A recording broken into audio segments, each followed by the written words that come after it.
امتی ہونے کے ناطے سے آپ حضرات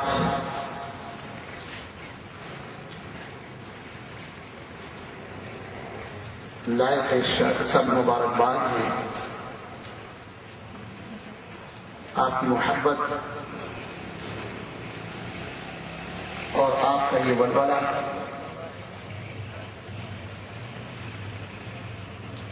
اس بات کی گواہی دے رہا ہے نبی کریم صلی اللہ علیہ وسلم کی محبت میں آپ یہاں حاضر ہوئے ہیں، اور یہاں جو ذکر اقدس ہوگا اسے سننے کے لیے آپ بیدار بھی ہیں. آپ کے مہمان مقرر حضرت علامہ غلام مرتضیٰ صابر صاحب فاضل دارالعلوم جامعہ غوثیہ، آپ سے اپنے مخصوص انداز میں خطاب فرمائیں گے، اور بھی دیگر علماء مشائخ تشریف لائیں گے تو آپ کو کافی طویل عرصہ انتظار کرنا پڑے گا. میں نے چند منٹ آپ کی ان جذبات کو دیکھتے ہوئے منتظمین جلسہ کے اسرار کو مد نظر رکھتے ہوئے میں حاضر ہوا ہوں. مصروفیت کے پیش نظر درسی مشاغل کی وجہ سے عوامی جلسے اور تقاضے کسی مدرس کے لیے بڑا کٹن مرحلہ ہوتا ہے، اس لیے کہ تدریسی معاملات جو ہیں وہ بڑے دشوار گزار ہوتے ہیں. وقت کی پابندی اور طلبہ کی اصلاح اور طلبہ کو درس کے معاملات مہیا کرنا، یہ آپ حضرات اس سے بخوبی واقف ہیں. سب سے بڑا مقام عزت و شرافت اپنے جمال کے اعتبار سے، کمال کے اعتبار سے، علم و فضل کے اعتبار سے، ذات بابرکت کے اعتبار سے اس کائنات میں سب سے عرفہ اور اعلیٰ مقام رکھتے ہیں. اس مسئلے کو یوں سمجھنا ہے ہم نے کہ اللہ رب العزت جل مجدہ کی ذات واحدہ واجب الوجود ہے.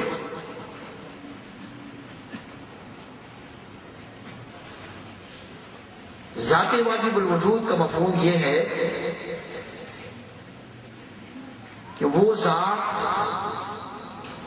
جس کا وجود ہر حالت میں ضروری ہے اور اس کا عدم محال ہے.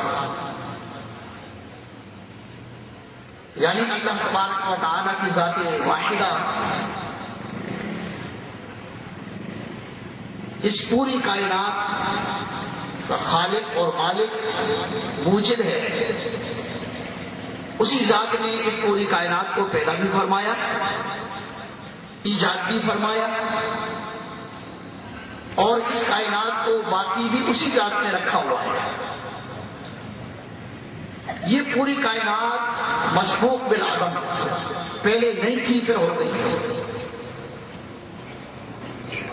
اور یہ پوری کائنات بعد میں معدوم بھی ہو جائے گی. مگر رب العزت کی ذات ایسی ہے، نہ اس کا پہلے عدم نہ بعد میں عدم.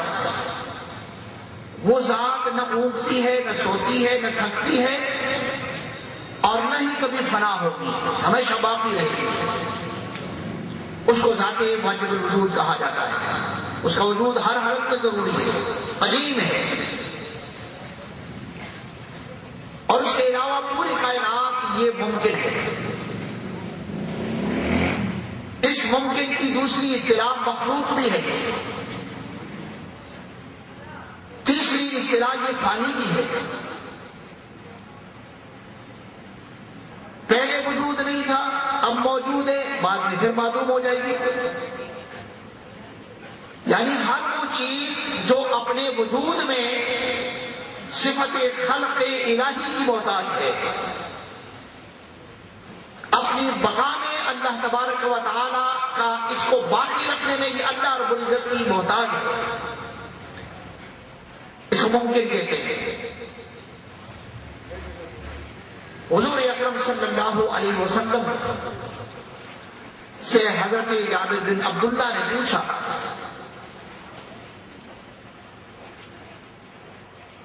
یا رسول اللہ صلی اللہ علیہ وسلم مدى وجبت لك النبوت، آپ کو یہ نبوت کب ملی ہے؟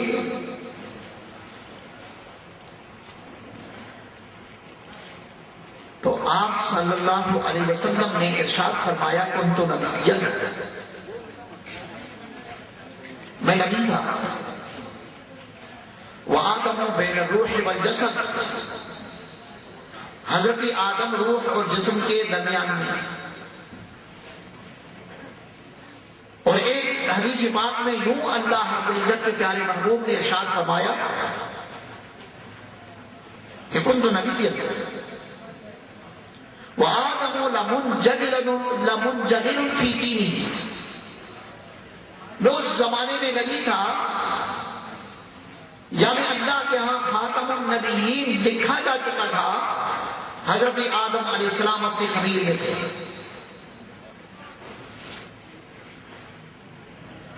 تو اس نسبت سے یہ پتہ چلا کہ ممکنات میں اللہ کے رسول کا وجود سب سے مقدم ہے۔ پھر حضرت آدم جد الانبیاء ہے، ابو البشر ہے، اور نبی کریم صلی اللہ علیہ وسلم انبیاء کرام کی جماعت میں سب سے آخری نبی اور آخری رسول ہے۔ آپ مقام کو سمجھ گئے ہوں گے۔ وجود مسعود پاک محمد صلی اللہ علیہ وسلم ممکن بھی ہے، مقدم بھی ہے اور مؤخر بھی ہے، اس لیے کہ سارے انبیاء کرام کے بعد میں آیا۔ تخلیق میں مقدم، ظہور میں مؤخر، تخلیق میں مقدم، ظہور میں مؤخر، آخر سے پہلے پیدا ہوئے اور سب کے بعد ظاہر ہوئے، تاکہ مخلوقات جو ممکن ہے اس کے آغاز سے بھی نبی کریم صلی اللہ علیہ وسلم کا وجود موجود ہو، اور اس کے انجام پر بھی نبی کریم صلی اللہ علیہ وسلم کا وجود سب سے بعد میں موجود ہو، اور آپ کی تعلیمات کا سلسلہ قیامت کی فجر تک جاری رہے۔ اس لیے یہ نبی کریم صلی اللہ علیہ وسلم کا مقام ان ممکنات میں ہے۔ پھر اللہ تبارک و تعالی جل مجدہ نے اپنے علوم، رب العزت نے جو مخلوق کو علم عطا کرنا ہے وہ علوم، جو کمال عطا کرنا ہے وہ کمال، جو جمال عطا کرنا ہے وہ جمال، جو عزت عطا کرنی ہے وہ عزت، جو شرافت عطا کرنی ہے وہ شرافت، اس پوری کائنات کے ممکنات میں سب سے پہلے بطریقہ ادب سرور کونین پر ختم ہو رہے ہیں۔ اس لیے آپ صلی اللہ علیہ وسلم بقائے ممکنات بھی ہے، اور نبی کریم صلی اللہ علیہ وسلم قیامت کے دن انبیاء کرام اور ساری امتوں کے لیے شفیع بھی ہیں اور گواہ بھی ہیں۔ اس نسبت سے کائنات کا ہر فرد جو ممکن ہے وہ مداح ہے سرور کونین محمد عربی صلی اللہ علیہ وسلم کا۔ اب اس ذات پاک میں آپ نفس تلاش کریں، کہیں ملے گا آپ کو؟ قیامت کی فجر تک آپ کی نبوت کا سلسلہ جاری رہے گا۔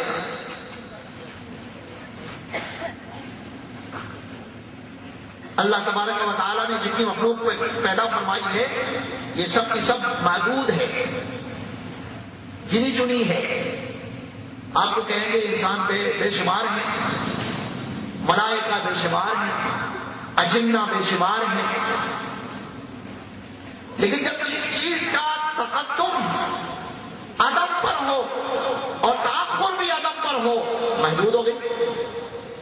تو رب العزت ان افراد کی تعداد اللہ تبارک و تعالیٰ جل مجدہ کے علم میں موجود ہے، اس لیے کہ خالق وہی ہے۔ تو حضور اکرم صلی اللہ علیہ وسلم کا مقام و مرتبہ آپ کو خود پتہ چل گیا۔ حضرت آدم کے صحیفوں سے الہامی کتب کا آغاز ہوا اور آقا دو جہاں صلی اللہ علیہ وسلم پر جو کتاب مقدس آئی ہے قرآن مجید، یہ ان تمام کتب کے لیے جو حضرت آدم سے آغاز ہو کر 100 صحیفے اور 4 بڑی مقدس کتابوں میں سے قرآن مجید آخری کتاب ہے، ان تمام مقدم کلمات الہیہ کے لیے اور اللہ تبارک و تعالیٰ کے الہامات کے لیے قرآن مجید فرقان حمید رب تعالیٰ کا وہ کلام ناسخ ہے۔ اس سے پہلے جتنی کتابیں آئی سب منسوخ ہو گئی، انجیل منسوخ، زبور منسوخ، توریت منسوخ، اور صحیفے جتنے انبیاء کرام کو ملے تھے وہ سب منسوخ۔ آج افق پر قرآن اللہ تبارک و تعالیٰ کی کتابوں میں سے مقدس ترین کتاب قیامت کی فجر تک یہ تعلیم کے لیے اللہ تبارک و تعالیٰ نے کی ہے۔ اور نبی کریم صلی اللہ علیہ وسلم کے ارشادات قرآن بھی ہے اور حدیث بھی ہے۔ قرآن بھی اللہ تبارک و تعالیٰ کی وحی ہے اور حدیث پاک بھی اللہ رب العزت کا پیغام وہ بھی وحی ہے، عزت کی جانب سے اللہ کا خاص کلام ہے۔ اور نبی کریم صلی اللہ علیہ وسلم کے لیے قرآن میں فرمایا گیا وما ينطق عن الهوى ان هو الا وحی یوحی، یہ نبی کوئی کلام اپنی مرضی سے نہیں کرتا، جب کوئی کلام کرتا ہے کسی کلام کا ارادہ کرتا ہے تو رب تعالیٰ کا پیغام آتا ہے۔ تو آپ کا ذاتی کلام بھی اللہ کی وحی اور رب تعالیٰ کی طرف اس سے اترنے والا بھی اللہ رب العزت کی وحی۔ آپ اور ہم امتی ہیں۔ نبی پاک صلی اللہ علیہ وسلم نے فرمایا انا آخر الانبیاء وانتم آخر الامم، میں آخری نبی ہوں اور تم آخری امت ہو۔ اور قرآن خاتم الکتب، قرآن کتابوں میں سے اللہ رب العزت کی جانب سے جو کتب ہدایت کے لیے دی گئی ہے ان میں سے آخری کتاب۔ اب کیا مفہوم نکلا کہ اللہ تبارک و تعالیٰ نے جل مجدہ نے جو نبی کریم صلی اللہ علیہ وسلم پر اپنے پیغامات اتارے ہیں یہ آخری پیغام ہے، لہذا اس کے بعد کوئی تصنیف ایسی نہیں ہو سکتی کہ اس کے بعد کسی پر وہ اتری ہو اور وہ اللہ رب العزت کی وحی پیغام الہی کہلائے۔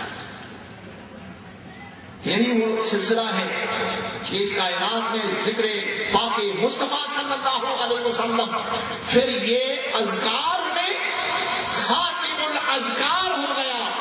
ابھی آپ اگر کسی نبی کا تذکرہ سننے بیٹھیں گے تو وہ حضور اکرم صلی اللہ علیہ وسلم کے واسطے سے ہوگا، اگر کسی نبی پر آپ درود بھیجیں گے سرکار کے واسطے سے ہوگا، سلام بھیجیں گے سرکار کے واسطے سے ہوگا، اس لیے کہ ان انبیاء کرام نے اپنی تعلیمات، اپنے علم، اپنا فضل، اپنا سلسلہ، اپنا مقام، اپنی ذات پہلے اٹھا لی ہے۔ اس لیے انجیل جس نبی پر اتری وہ نبی اس وقت چوتھے آسمان پر ہے اور قیامت کے قریب وہ اتر کر زمین پر آئے، قرآن پڑھے گا، وہ نبی قرآن کی تعلیم کی تبلیغ کرے گا، وہ انجیل کو ہاتھ نہیں لگائے گا، اس لیے کہ وہ انجیل کا زمانہ قرآن سے پہلے گزر گیا، اب قرآن ہے۔ اس لیے ہمیں ہدایت کا وہ منبع ملا ہے کہ ہم ابھی کسی نبی کے لیے اتباع کے لیے کسی اور نبی کے پیچھے نہیں ہے، بلکہ یہ سارے انبیاء کرام وَإِذْ أَخَذَ اللَّهُ مِيثَاقَ النَّبِيِّينَ لَمَا آتَيْتُكُم مِّن كِتَابٍ وَحِكْمَةٍ ثُمَّ جَاءَكُمْ رَسُولٌ رسول مصدق لما معكم لتؤمنن به ولتنصرنه. جب اللہ رب العزت نے اپنے انبیاء کرام سے عالم امر میں عہد لیا تو پیارے محبوب اسے یاد کرو کہ رب العزت نے نبیوں سے یہ ارشاد فرمایا، ایک نبیوں کی جماعت، انبیاء کی جماعت، جب میں تمہیں علم و حکمت دے دوں پھر تمہارے پاس وہ عظیم المرتبت نبی تشریف لے آئے جن کا ذکر کرنے والی تمہاری خود کتابیں ہیں، تمہارے پاس ہیں، تو البتہ تم پر لازم ہے کہ تم اس نبی پر ایمان رکھو اور اس نبی کی مدد کرو. رب العزت نے فرمایا کہ تم نے میرے اس عہد کا اقرار کیا، تو سارے انبیاء کرام نے اس کا وہی اقرار کیا کہ یا اللہ ہم نے تیری اس تعلیم کا اقرار کیا کہ یہ سچی تعلیم ہے اور ہماری کتابوں نے ہمیں بتائی ہے. تو رب العزت نے فرمایا فاشہدوا وانا معکم من الشاہدین، گواہ بنو، میں بھی تمہارے ساتھ اس پورے سلسلے پر گواہ ہوں. تو رب العزت کی گواہی بھی خاتم ہے، آخری گواہی ہے. اب گواہیاں پوری ہو گئی اس لحاظ سے کہ رسول اللہ صلی اللہ علیہ وسلم کے بعد نبوت کا سلسلہ جاری نہیں رہے گا. تو یہ بحث بڑی طویل ہے، بڑا وسیع سلسلہ ہے، اس کو اگر چلتا رکھا جائے تو اس کے لیے کئی گھنٹوں کی ضرورت ہے، بڑی طویل وقت کی ضرورت ہے. آپ اپنے مقصد کے مقرر کو سننے کے لیے یہاں حاضر ہیں اور وہ آپ کے معاملات میں آپ کی سوچ کی مناسبت سے، آپ کی اس آرزو کی لحاظ سے وہ بہترین خطاب کر سکتے ہیں اس موضوع کا. میں نے تو سرکار دو عالم صلی اللہ علیہ وسلم کے اس مقام کی تذکرے کے لیے چند منٹ آپ سے لیے ہیں کہ حضور اکرم صلی اللہ علیہ وسلم تخلیق میں سب سے مقدم، ممکنات میں اور ظہور میں ساری انسانیت کے مؤخر آخر میں. نبوت لے کے جو آئے وہ بھی ختم نبوت ہے، رسالت جو لے کے آئے ہیں وہ بھی ختم رسالت ہے. اس نسبت سے اس پوری کائنات میں نبی کریم صلی اللہ علیہ وسلم کا ذکر اقدس مقدم بھی ہے اور مؤخر بھی ہے، اور قیامت کے دن بھی نبی کریم صلی اللہ علیہ وسلم کی اپنی خصوصی اور عمومی شفاعت کے اعتبار سے اور جنت میں داخل ہونے کے اعتبار سے حضور خاتم ہوں گے. اس لیے مبارک ہو آپ حضرات کو کہ آپ نبی کریم صلی اللہ علیہ وسلم کی ولادت باسعادت کا ذکر اقدس منا کر آپ اس بات کا اعتراف کرتے ہیں کہ جتنی ممکنات ہیں یہ موجود ہیں، ان کو وجود ملا ہے، انسان ہیں، ان کی تخلیق ہوئی ہے اور انسانوں میں توالد اور تناسل کا سلسلہ جاری ہے، یعنی پیدا ہوتے ہیں، ولادت ہوتی ہے، نسل جاری ہوتی ہے. اور رب العزت وحدہ لا شریک ہے، وہ لم یلد ولم یولد، ان کا سلسلہ تخلیق کا یا تو حضرت آدم کی طرح بغیر باپ و ماں کے، یا حضرت حوا کی طرح بغیر ماں کے، یا حضرت عیسیٰ علیہ السلام کی طرح جو بغیر باپ کے، اور پھر یا عام انسانوں کا سلسلہ.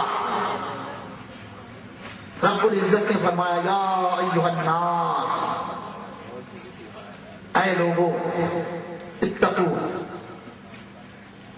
ربکم الذی خلقکم من نفس واحدہ وخلق منها زوجها وبث منهما رجالا كثيرا ونساء.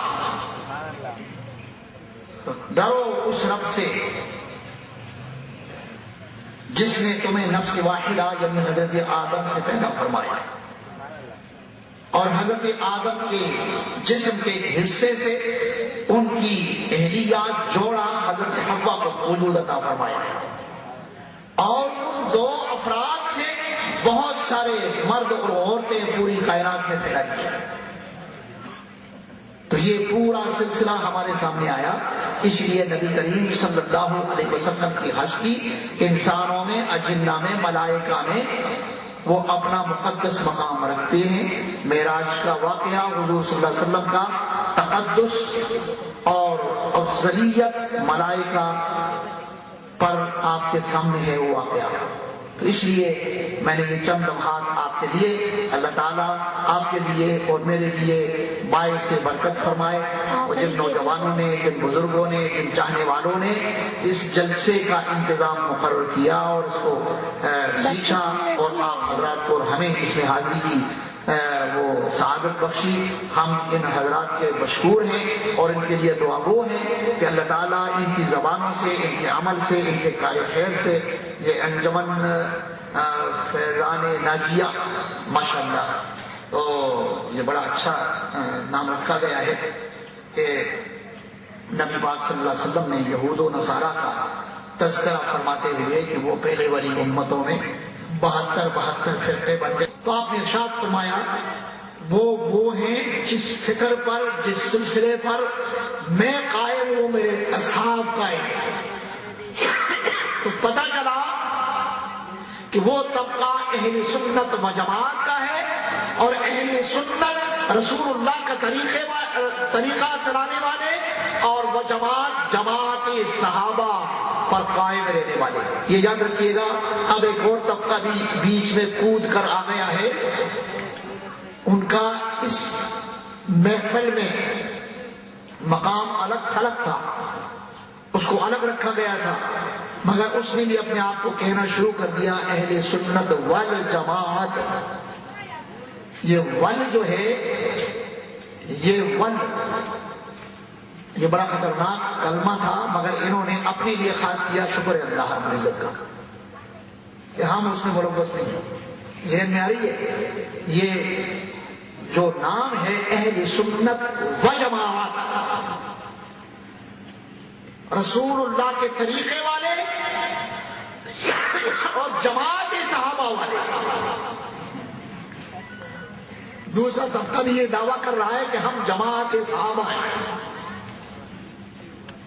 مگر جب احادیث پڑھیں گے تو دور دور سے جماعت صحابہ کا جو طرز عمل ہے ان کے وضع سے، ان کے قطع سے، ان کے قول سے، ان کے فعل سے کہیں نظر نہیں آئے گا۔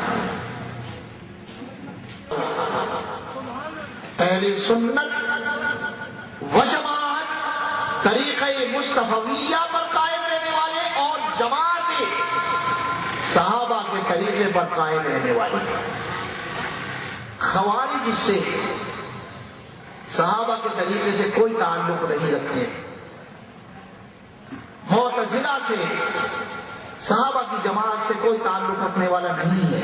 معتزلہ اپنا الگ نظریہ رکھتے ہیں، وہ اشارے ثواب کو بھی دھتکار دیتے ہیں، وہ دعاؤں کو بھی دھتکار دیتے ہیں، وہ رسول اللہ کی محبت کو بھی دھتکار دیتے ہیں، وہ حضور کی محبت کو بھی بدعت کہہ دیتے ہیں، حضور کے مقام کو بھی بدعت کہہ دیتے ہیں، وہ قرآن مجید کے پڑھنے کو بھی وہ بدعت کہہ دیتے ہیں، وہ احادیث کو سنانے کو بھی بدعت کہہ دیتے ہیں۔ یہ بدعت ہے، یہ بدعت ہے۔ حالانکہ بدعت کی 5 قسمیں ہیں، اور 5 قسموں میں سے بدعت سیئہ جو حرام بدعت ہے اس کو نکال کر باقی پوری امت مسلمہ کے لوگ جو ہے وہ چاروں بدعتیں مستحبہ اور واجبہ اور مباحہ، ان بدعات کو وہ مانتے ہیں۔ خود انہیں کے عمل سے بھی یہ بدعات لچکتی ہیں۔ بہت سارے ایسے اعمال ہیں جو قرآن کی تقویت کے لیے ہیں، جو بہت سارے اعمال ہیں جو قرآن کے تعلیمات کے اظہار کے لیے ہیں، بہت سارے ایسے اعمال ہیں جو قرآن مجید فرقان حمید کو پڑھنے میں مدد ثابت ہوتی ہے، وہ بعد کے ہیں، مگر قرآن اور سنت کو مضبوطی کے ساتھ پیش کرنے والے ہیں۔ اس لیے یہ وہی طبقہ ہے جو رسول اللہ کے طریقے کو اپناتا ہے اور صحابہ کی تعلیمات پر قائم رہتا ہے۔ اللہ رب العزت میرا اور آپ کا حامی اور ناصر ہو، اور ان حضرات نے جو جلسہ کے انعقاد میں خدمات انجام دی ہیں، اللہ رب العزت انہیں ہمیشہ خوش رکھے، اور ذکر مصطفی صلی اللہ علیہ وسلم پر ہمیں بھی اللہ کا دیر حیات مقدسہ عطا فرمائے، اور ہماری نسلوں کو بھی اس سلسلے پر قائم اور دائم فرمائے، اس لیے کہ ہمارے ہاں یہ سلسلے ہمیشہ سے جاری رہے ہیں۔ انبیاء کا تذکرہ بہت پرانا آیا ہے، اور وہ تذکرہ آج ہمارے قرآن مقدس کے اندر موجود ہے۔ انبیاء کرام کی بحث میں ہم اس پر قائم ہیں، اور اسی پر ہم انشاءاللہ العزیز زندہ رہیں گے۔ وآخر دعوانا الحمدللہ رب العالمین۔ سبحان اللہ۔